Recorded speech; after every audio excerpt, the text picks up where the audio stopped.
I wanted to come on here and talk to you ladies, talk to women, just have kind of a conversation on secrets of womanhood that I feel like aren't talked about enough. I feel like I need to cover because I know I talk a lot about dating and like growth mindset, but I kind of want to delve deeper into what I've learned in growing in womanhood, becoming a wife, and just harnessing my own feminine energy, things that have sped up my own growth compared to the person that I was 2 years ago. Number one is get rid of the fear of being seen. When we talk about this, it's about people pleasing, being inauthentic, fearing the judgment of others, but also understanding where that stems from, the fear of like people judging you. If you're a woman, you've most likely faced insecurities, someone has picked on you, bullied you. That happened to me when I was growing up, and I kind of soon realized that no matter what I do, someone is gonna have a problem with it.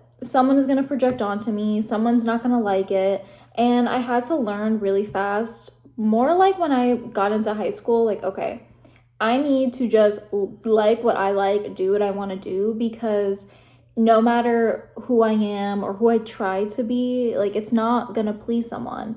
And we need to let go of that people-pleasing mentality, that people-pleasing habit, because what you're saying is you value someone else's opinion of yourself more than you value your own self. Like, you need to be liked so bad that you're willing to change yourself, you allow your insecurities to overrule you. You're basically allowing someone else to have a say of who you are or what you should be doing. When you do that, you become inauthentic, and that's going to lead you to not truly understanding as a woman who you are. And when you don't know who you are, it gets that much harder to have the confidence to go out and do things. Even if it's just simple things as like going out on a date or doing things alone. Like, there's some, like, we all have had or known a girl or a friend, or maybe you're this girl that cannot do things alone. You might be like, can you go into the lunch line with me at school? You come with me to do this, or you constantly are kind of dependent on someone else because of the insecurity that you face. And when you are constantly people pleasing, you aren't leaving enough room to ask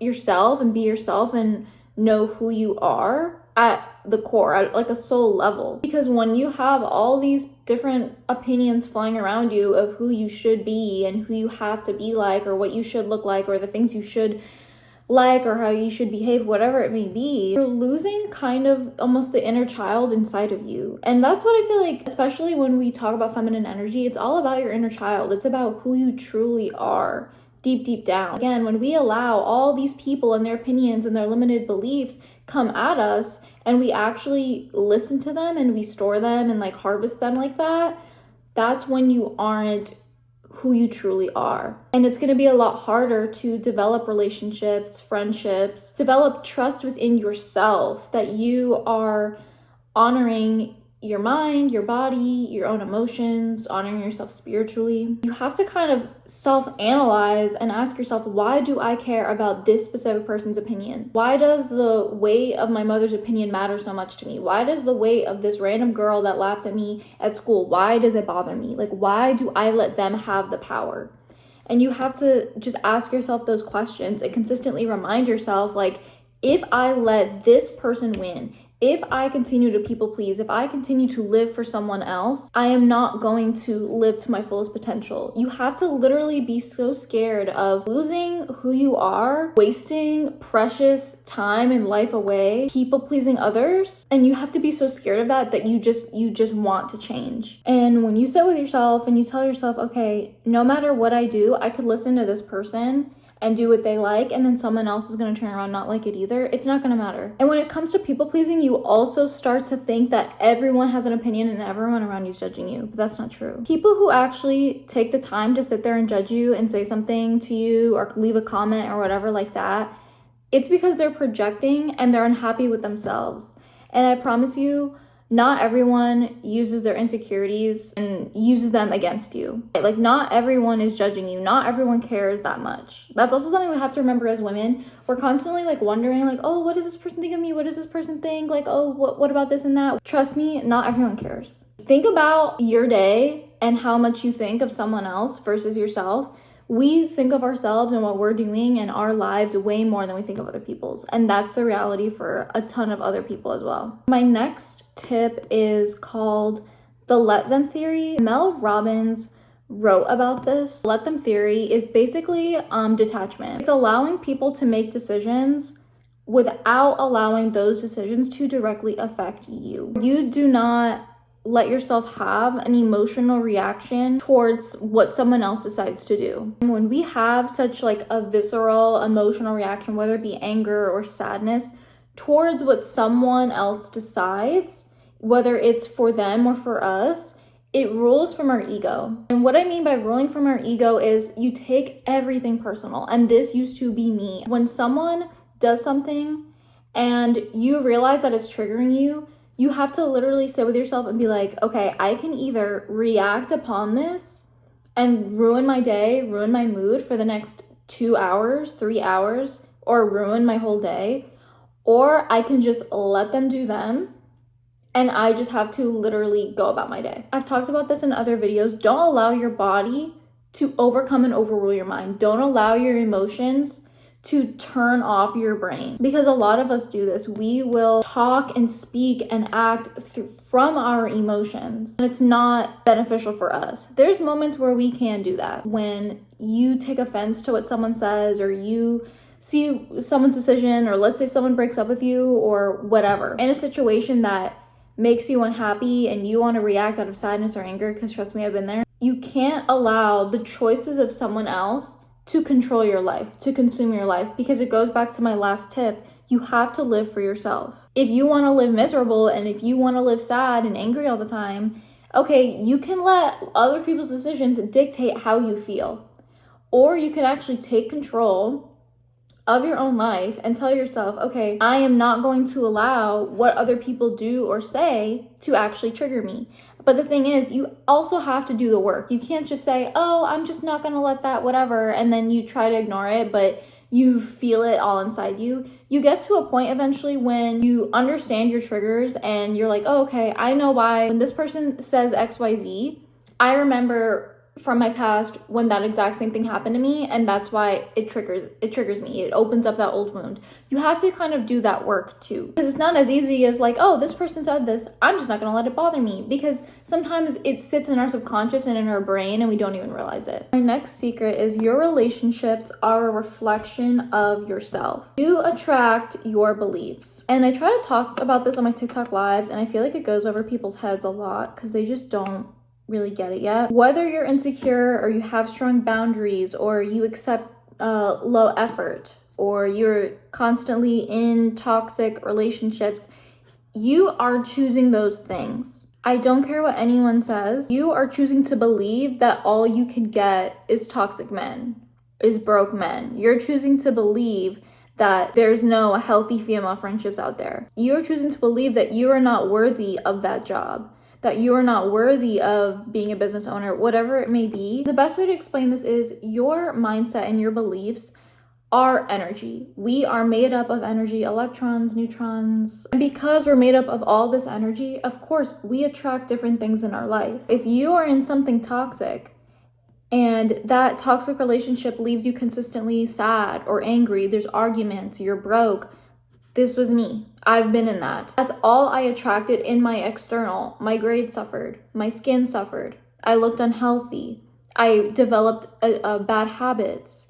I didn't take care of myself properly. When you decide to stay in something unhealthy, right? When I was in a toxic situationship and I decided that that's all I was deserving of, because I stayed and I chose that, because deep down, I was saying to myself, oh, this is what I'm worthy of. This is all I can get. Everything around me reflected it in front of my face. And I made the shift and I was like, okay, I know I want the complete opposite of that next time. A man who has goals, has a future, knows what he wants, has a career.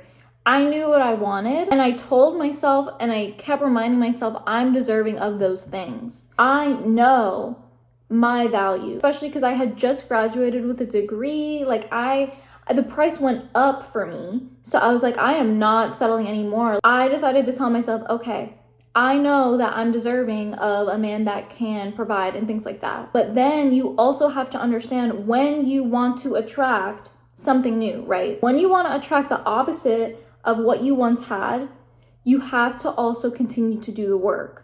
Because what happens is when I did attract a man that could provide for me, it was hard for me to accept those things. It was hard for me to not think that he was using me. It was hard for me to accept gifts, for him to send me food, like whatever it may be. It was hard for me to accept those things. And eventually I let up and I was like, I need to accept this because I know deep down this is what I desire.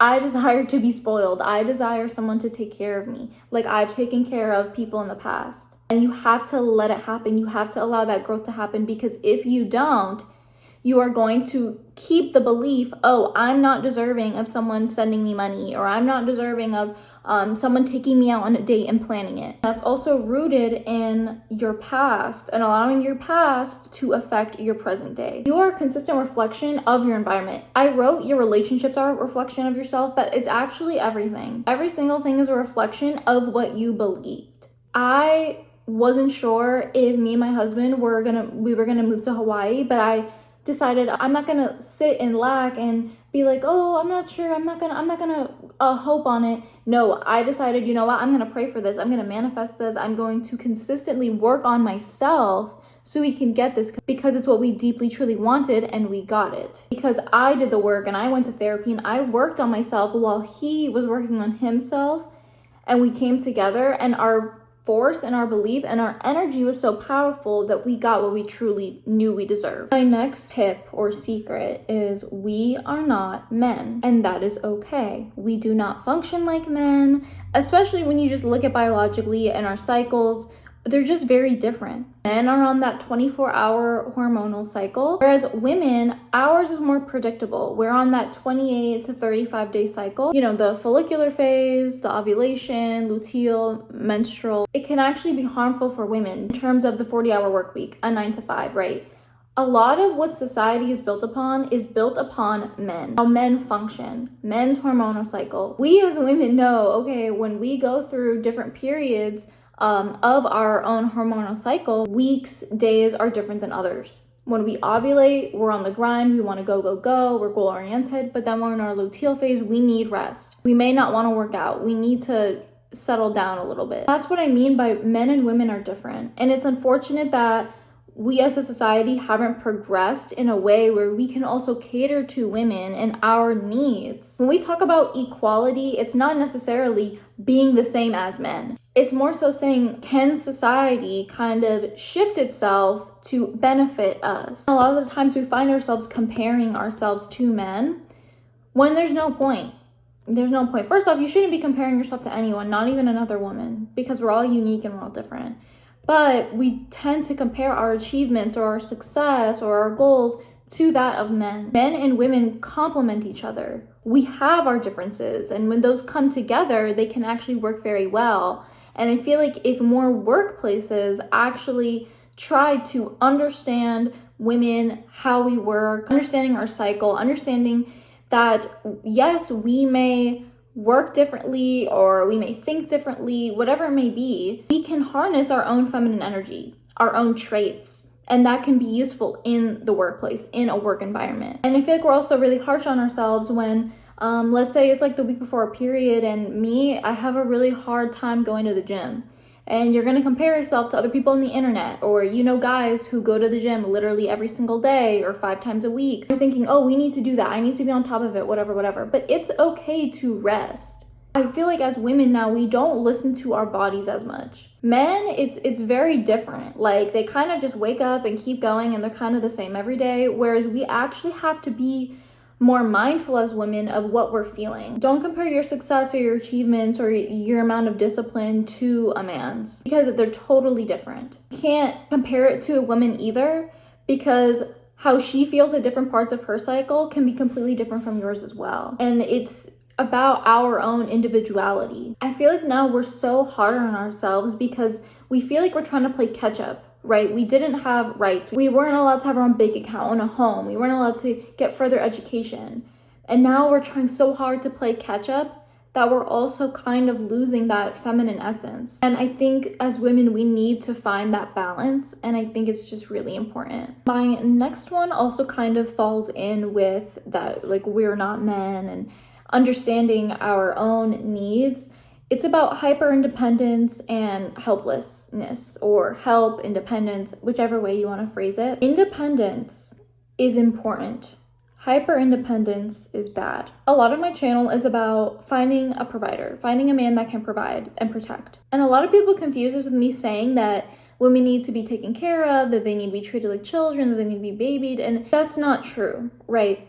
It's important for women to be independent, to get our own education, to have our own money, form our own friendships, form our own beliefs and morals and values, find our own faith. But the danger of hyper independence in women will cause burnout, and it will consistently put us in survival mode. And what survival mode is you're constantly under stress when you're hyper independent. You can be independent and you can go to work and you can go to school and you can buy the house, you can buy the car.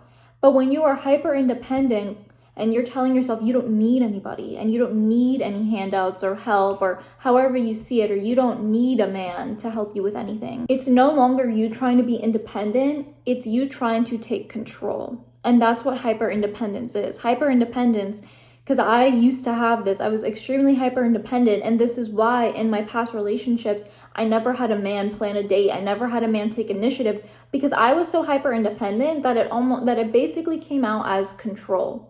I didn't control people, but I was very controlling of my environment and how I was going to do XYZ, where I was going to go next.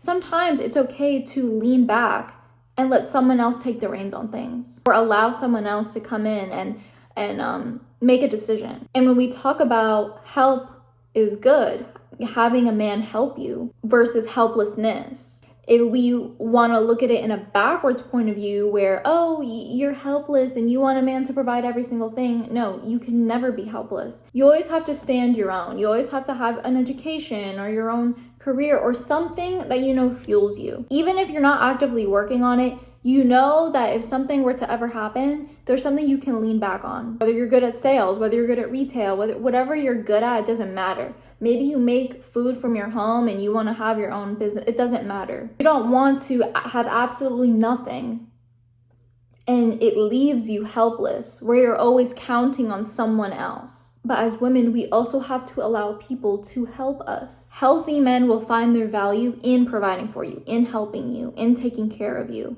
It fuels them and it's a purpose for them to keep going, which is why it's important to not be hyper independent, because a man will feel like, well, what am I here for? But if you are helpless, a man is going to feel like he is just giving and giving and giving into you. But you, when you sit there helpless and super codependent, as women, we are also givers. We're nurturers. But if you're not doing that for the people in your life that you love, and you're constantly taking because you're helpless, you're resting way too much in your feminine energy. You're not giving yourself your own sense of safety that we need as women. My very last tip also kind of coincides, is there's a difference between being feminine and your feminine energy. Any woman can fake femininity in the way she dresses, in the way she does her makeup, in the way she talks. Someone can really train themselves to play a feminine role, a feminine part. Feminine energy, you cannot fake. Energy is something when a woman walks into the room and you sense her, you feel her presence. It's a sense of she holds her own and she knows who she is. There can be an insanely feminine woman and you can sense her insecurity, or you can sense her arrogance, or you can sense that she feels less than, or she thinks low of herself. A lot of people think class is feminine energy, and it's not. You can try and be as classy as you want, but class also comes from within you. Feminine energy is about inner work and growth. When you want to try and work on a relationship with someone, or you want to go into a career, or you want to work on something external, feminine energy, you have to start from the inside. Again, it's an energy. It's a force. You can't fake that. It's like chemistry. You can't just fake chemistry with someone. And there's plenty of women that harness their feminine energy, but they're not necessarily feminine. And I get this comment a lot, especially because of my hair. People say, oh, you know, you're the feminine fairy, but you have short hair. That it doesn't matter. It literally does not matter. I know when I'm out in public and I have people come up to me, telling me, oh, you have such a glow. Or you complimenting me on my looks. I know it goes more than just my looks. I can be out without any makeup on and someone says something. It's about your aura and the way you carry yourself. It's your charismatic nature. In order to get that vibrance and that confidence and that glow, it takes a lot of looking inward and healing your trauma and understanding your triggers and walking around in life not in survival mode anymore. We no longer work from stress. We no longer want to achieve our goals because we're stressed. We achieve our goals through faith, through security, through our own safety. We know our value. We understand who we are. Women in their feminine energy don't need permission. They don't wait for validation. They don't require reassurance. Everything comes from within them. Feel safe within themselves. And a lot of people think that they have that. A lot of people think they're safe within themselves, but take a moment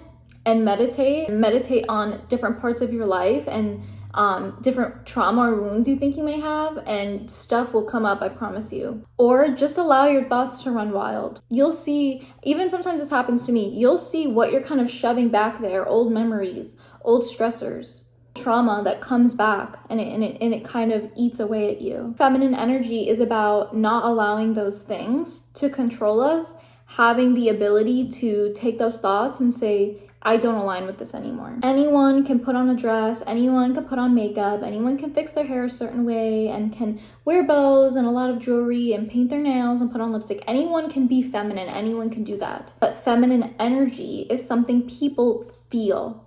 It's not about what people see. Okay, ladies, that's it for this video. I really hope you enjoyed it. I know the setting is different. I don't know, I just wanted something different today. I wasn't feeling too inspired in my living room, so I was like, I just got my new vanity, so I was gonna use the light on here. So I hope you ladies really liked it. Let me know any comments you have below, any questions. Please feel free to ask them. Let me know if any of this resonated with you, and I will see you ladies in the next one. Bye.